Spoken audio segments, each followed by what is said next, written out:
Silakan Mas Wildan Akbar. Assalamualaikum Ustaz. Waalaikumsalam warahmatullahi wabarakatuh. Anda dari mana? Saya dari Garut. Dari Garut. Baik. Semoga Anda dan keluarga mendapatkan rahmat dan ridha Allah Subhanahu wa taala, dan semoga percikan rahmat dan ridha itu diberikan juga kepada kita semuanya. Dipersilahkan. Ingin bertanya tentang tempat wudhu Pak Ustaz.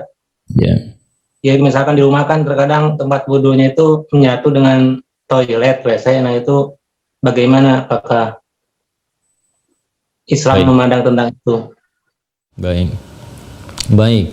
Terima kasih Mas Wildan, dan pertanyaan ini barangkali juga mewakili pertanyaan dari saudara-saudari kita yang lain terkait dengan hal yang dimaksudkan. Idealnya memang tempat wudhu itu berpisah dengan toilet.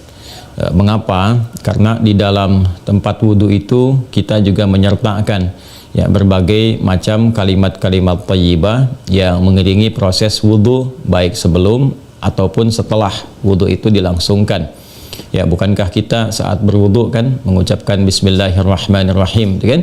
Sebagai mula kita mengerjakan segala kebaikan dengan dasar yang Nabi sabdakan, kullu amrin tibalin la yubda'u fihi Bismillahirrahmanirrahim fahuwa abtar. Dan itu juga sebagai ekspresi ungkapan gambaran atas niat yang kita tujukan dari wudhu itu, kita arahkan untuk mendapatkan ridha Allah Subhanahu wa ta'ala.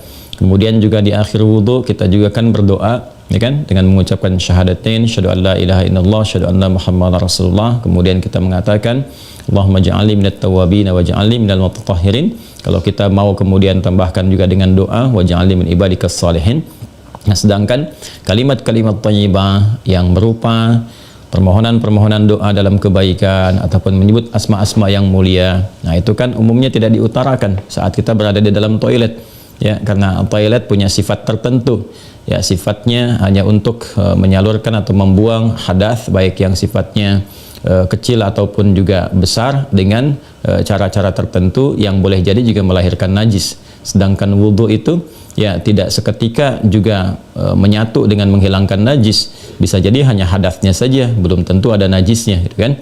Sedangkan kalimat-kalimat thayyibah sangat tidak disukai diungkapkan dalam keadaan-keadaan kita masuk toilet. Karena itu saat masuk toilet kita kan berdoanya doa memohon perlindungan kepada Allah dari godaan-godaan setan yang berkumpul di tempat-tempat yang buruk, seperti toilet dan semisalnya.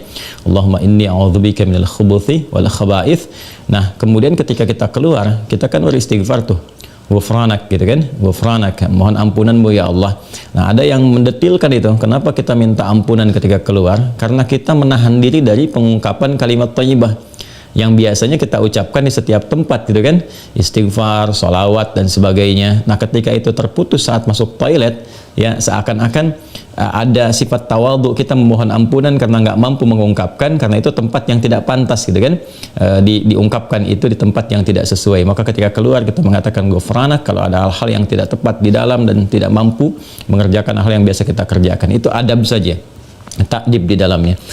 Karena alasan inilah akan lebih bagus kalau tempat wudhu itu bisa terpisah sendiri dengan toilet, sehingga nanti kesempurnaan hal-hal yang mengiringi bisa dilakukan. Bila pun memang keadaannya tidak memungkinkan dan hanya ada itu, dan bisa didapatkan di dalam berbagai kondisi, Anda ke mall misalnya, kan tidak ada tempat spesifik wudhu, taruhlah gitu, demikian kondisinya, atau bahkan dalam kondisi tertentu, bahkan saat haji atau umrah yang begitu padat tempat wudhunya misalnya, dan Anda hanya menemukan ada toilet tapi ada keran yang disiapkan terpisah, gitu kan, di dalamnya itu. Nah, ini kondisi-kondisi demikian masih memungkinkan. Jadi kalau ada kondisinya sifatnya tidak terpisah keadaan tempat wudhunya, maka tidak ada masalah ketika Anda berwudhu dalam keadaan juga menyatu tempatnya dengan toilet, karena kaidah juga mengatakan ad-daruratu tubihul mahdharat. Kondisi-kondisi yang mendesak itu, kondisi-kondisi yang tidak biasa itu membolehkan, bahkan yang terlarang pun asalnya diperkenankan. Nah, ini kan sifatnya tidak terlarang, hanya tidak disukai gitu kan, makruh sifatnya, nggak ada nas haram di dalamnya, tapi sifatnya tidak disukai. Tidak disukainya itu karena kita tidak bisa mengungkapkan hal-hal baik yang mungkin kita bisa lakukan ya saat kita berwudu. Jadi kita berdoa harus keluar dulu setelah selesai wudu gitu kan, baru kemudian kita bisa berdoa. Ataupun bismillahirrahmanirrahim hanya kita bisa ungkapkan dalam hati, nggak bisa kita lafadzkan gitu kan. Doa-doa pun kita iringkan di dalam hati. Nah, itu hal-hal yang menjadikan kita kemudian tidak maksimal. Pun demikian juga ada satu kondisi lain, itu kan tempat berkumpulnya setan di tempat-tempat yang kurang bagus itu, sehingga godaan-godaan saat berwudu dan sebagainya, nah itu kadang-kadang lebih banyak. Nah, ini tentunya juga di satu sisi tidak berlaku juga ya kondisi ini saat misalnya kalau mandi besar, kadang-kadang kan juga tempatnya menyatu juga dengan toilet, kan mandi besar juga berlangsung wudu di dalamnya, gitu kan? Nah, ini kita harus fleksibel juga dalam kondisi-kondisi demikian. Jadi ini yang mau saya katakan, tidak berhukum haram, itu bisa dilakukan. Kalau tempatnya kita misalnya memungkinkan untuk berpisah, bagus ada dipisahkan. Tapi kalau menyatu pun tidak ada masalah, kan? Tidak ada masalah sepanjang dalam keadaan-keadaan darurat tertentu dan tidak berhukum haram. Ya, apa dalilnya? Yang tadi saya sampaikan. Ya, tidak ada nas spesifik mengharamkannya, dan kadang-kadang kita mandi besar juga ya, al-ghuslu dari janabah dan semacamnya juga berlangsung, dan dalam mandi besar juga ada wudu. Namun barangkali kesempurnaan itu tidak bisa kita iringkan dengan kalimat-kalimat thayyibah yang diungkapkan, hanya dalam hati kita lakukan. Jadi kalau tidak ada tempat lain dan menjadikan Anda berwudu misalnya menyatu dengan toilet, di dalamnya ada toilet, maka kalimat-kalimat thayyibah itu cukup dalam hati, tidak perlu diungkapkan di lisan, kan? Dan sempurnakan wudu Anda, lalu ketika keluar Anda berdoa sebagai penutup bagian dari wudunya. Demikian kiranya bisa disampaikan. Wallahu ta'ala a'lam bissawab. Dan sebelum saya menutup, ada sesuatu yang sangat menarik ketika Ibnu Abbas radhiyallahu taala anhuma menyampaikan kisah Nabi sallallahu alaihi wasallam ya saat beliau berada di kediamannya Sayyidah Maimunah radhiyallahu taala anha, dan malamnya kemudian bangun ya, bangkit dari tidurnya, duduk dulu menghilangkan bekas ngantuk. Nah, ini ditemukan di Sunan Abu Daud nomor hadis 1367. Tsumma dhahaba ila syanin mu'allaqah. Kemudian beliau pergi ke tempat tertutup. Nah, syanin mu'allaqah ini enggak disebutkan tempat tertutupnya. Apakah dia sifatnya mirhad, kan? Apakah tempatnya toilet yang menyatu, kamar mandi, ataukah dia tempat wudhu, kan? Midha, apakah dia tempat wudhu? Nah, ini yang tidak disebutkan, keadaannya tempat tertutup saja. Ini memberikan kesan bahwa bisa jadi kalau itu yang dimaksudkan adalah tempat yang tertutup, itu toilet dan semacamnya, jelas ya dilakukan dalam bentuk tertutup sehingga tidak tampak aurat dan sebagainya, itu fikih yang lain. Tapi kaitan dengan wudhu juga itu cukup menarik juga.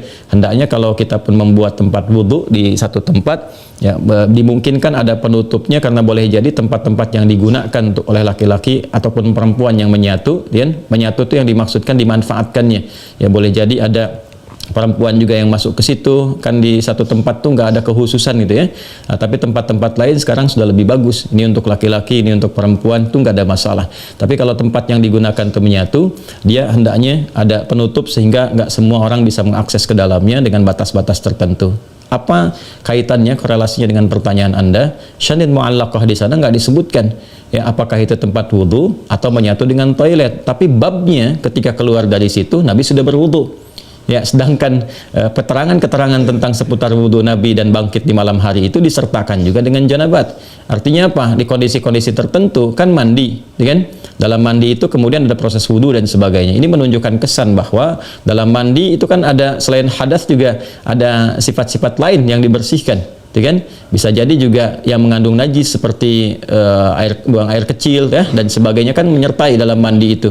Nah, ini memberikan kesan bahwa tidak ada hukum spesifik haram untuk mengerjakan wudhu di dalamnya, karena ada proses yang tadi saya sebutkan. Tapi lebih disukai kalau hanya untuk wudhu semata, tidak disertai dengan mandi yang lainnya, kalau ada tempat yang terpisah sehingga bisa menyempurnakan bacaan-bacaan yang dimaksudkan.